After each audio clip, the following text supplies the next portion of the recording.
teman-teman semuanya, kali ini kita akan mendengarkan dongeng tentang asal-usul kota Salatiga. Apakah teman-teman sudah tahu bagaimana asal-usul kota Salatiga? Yuk disimak ceritanya. Zaman dahulu, kota Semarang dipimpin oleh Adipati Pandanarang yang mempunyai istri bernama Nyai Pandanarang.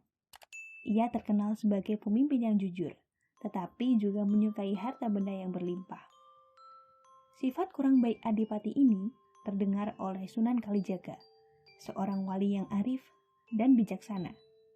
Sunan berniat mengingatkan Pandanarang dengan menyamar sebagai tukang rumput. Ketika lewat di halaman kabupaten, Adipati Pandanarang menawar rumput dengan harga yang sangat rendah. Penjual rumput itu setuju dan meletakkan rumputnya di kandang. Sebelum pergi, ia menyelipkan uang 5 sen di antara rerumputan. Uang tersebut ditemukan oleh abdi dalam yang segera melapor kepada Pandanarang. Hal itu terjadi berulang kali. Pandanarang heran, mengapa tukang rumput tersebut tidak pernah menanyakan uangnya. Ketika tukang rumput itu datang kembali, Pandanarang pun menanyakan asal-usul tukang rumput itu. Ia juga menanyakan, mengapa sang tukang rumput seperti tidak membutuhkan uang. Tukang rumput menjawab bahwa ia bisa mendapatkan emas dengan sekali cangkulan tanah. Ia tidak membutuhkan benda-benda duniawi, karena semuanya tidak abadi. Ia juga berkata bahwa ada emas permata tertanam di dalam halaman istana. Pandanarang marah mendengar jawaban itu. Ia merasa dihina oleh tukang rumput itu. Pandanarang menyuruh seorang abdi untuk mengambil cangkul, kemudian menyerahkannya kepada tukang rumput. Dengan kukuh, tukang rumput tadi mengayuhkan cangkul ke tanah. Ternyata, kata-kata orang itu benar. Ada emas permata di dalam tanah istana. Adipati Pandanarang sangat terkejut melihat pemandangan di hadapannya. Seketika, ia merasa sangat terdil dalam hatinya. Pandanarang, aku adalah Sunan Kalijaga. Setelah mendengar kata-kata itu, Pandanarang langsung meminta maaf atas kekasarannya. Sunan Kalijaga meminta Pandanarang untuk melepaskan kegemarannya pada harta duniawi.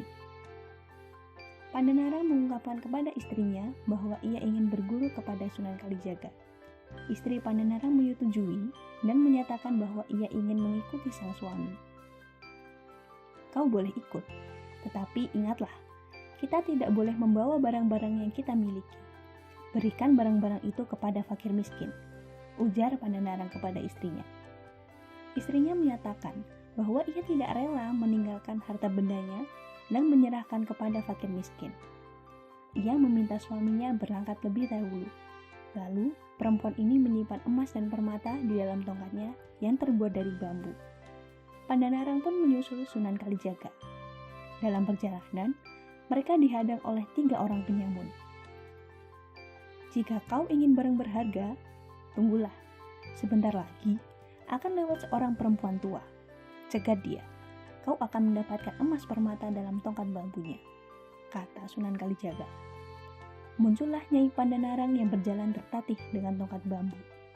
Ketiga penyamun tersebut menghadang dan merampas tongkat bambu yang ia pegang. Nyai Pandanarang tidak dapat berbuat apa-apa selain merelakan hartanya dirampas. Ketika berhasil bertemu dengan suaminya dan Sunan Kalijaga, ia menceritakan kejadian perampokan yang dialaminya sambil menangis. Kau tidak mendengarkan kata suamimu. Untuk berguru denganku, kalian harus meninggalkan harta duniawi. Jadi, kejadian ini adalah salahmu sendiri, ujar Sunan Kalijaga.